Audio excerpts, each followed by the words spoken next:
ఆదాయం సృష్టించి ప్రజలను అభివృద్ధి పదంలో నడిపించడమే చంద్రబాబు లక్ష్యమని ఎమిగనూరు టీడీపీ అభ్యర్థి బీవీ జయనాగేశ్వరరెడ్డి అన్నారు.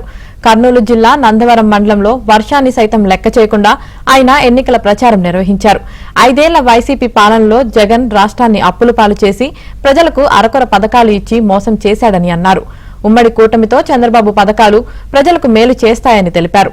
వైసీపీ పాలనకు ప్రజలు చర్మగీతం పాడి టీడీపీకి పట్టం కట్టాలని బీవీ జయనాగేశ్వరరెడ్డి విజ్ఞప్తి చేశారు.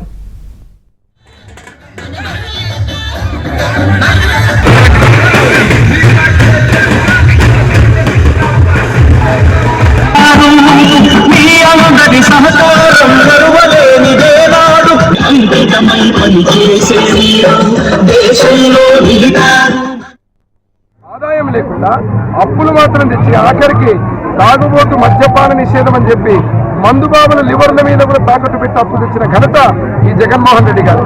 మేము చెప్పేది ఏమంటే ఆదాయాన్ని సృష్టించి సంక్షేమం చేయమంటున్నాం. ఎక్కడ ఆదాయమే లేదు.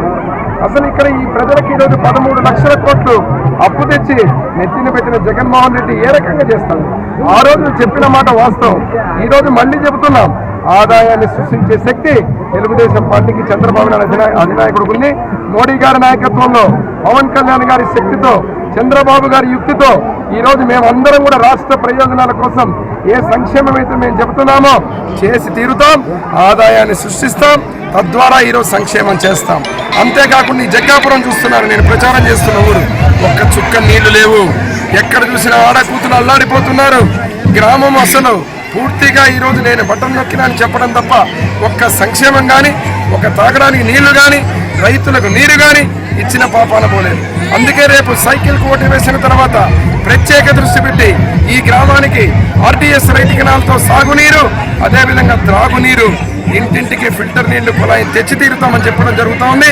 ఇక 4 రోజులు, ఈ 4 రోజుల్లో వైసీపీ ఫ్యాన్ గుర్తు రెక్కలు విరగొట్టి 2 బటన్లు సైకిల్కు ఓటు వేసి జయనాగేశ్వరుని ఎమ్మెల్యేగా, అదేవిధంగా కురవ బస్తిపాటి నాగరాజు గారిని ఎంపీగా గెలిపిస్తారని చెప్పి ఇక్కడ ఉన్నటువంటి మా ప్రజలందరూ కూడా ఆశీర్వదిస్తున్నారు.